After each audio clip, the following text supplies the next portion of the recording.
वसंतदादा शेतकरी बँकेत अडकलेल्या महापालिकेच्या 32 कोटींच्या ठेवीपोटी 3,70,00,000 रुपयांच्या ठेवी महापालिकेला परत मिळाल्या।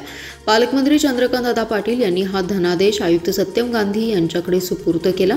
या ठेवी परत मिळण्यासाठी बँकेच्या कस्टोडियन आणि महापालिकेच्या उपायुक्त स्मृती पाटील यांनी प्रयत्न केले।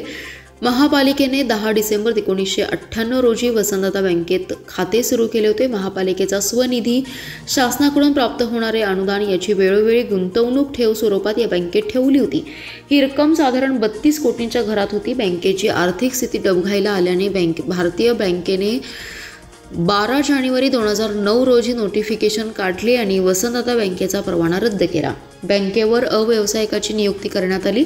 या बँकेत महापालिकेच्या ठेवी अडकल्या आहेत। व्याजासह ठेवी 43,99,00,000 गेल्या होत्या। त्यावर 20 ऑगस्ट 2011 पासून 18% व्याजदराने होणारी मुद्दलसह व्याजाची रक्कम 356,22,99,000 रुपये येणे बाकी। वसुलीसाठी महापालिकेचे तत्कालीन आयुक्त शुभम गुप्ता यांनी 1 वर्षांपूर्वी प्रयत्न सुरू केले।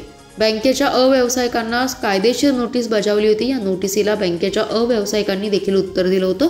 शुक्रवारी बँकेने महापालिकेला 3,70,00,000 रुपयांच्या ठेवी परत दिल्या। या व्यतिरिक्त आयुक्त राहुल रोकडे, उपायुक्त स्मृती पाटील, अश्विनी पाटील, भाजपा नेते शेखर इनामदार, जयश्रीताई पाटील, पृथ्वीराज पाटील, समित कदम आदी जण उपस्थित होते।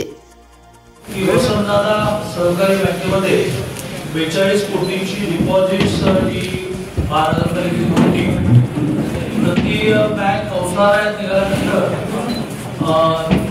फार मोठी अमाऊंट आपली विकासाची अडवली होती। औषधालय जशी कलेक्शन होतं तसं डिस्ट्रीब्यूट करतो। तर आज आपल्या महानगरपालिकेला त्या 42 कोटींचे पहिले 3 कोटीचा चेक देण्याचा कार्यक्रम होता। सहकारी मंत्र्यांना सुरुवात झाली, अजूनही निघतील औषधालय अधिकाधिक अमाऊंट काढतात।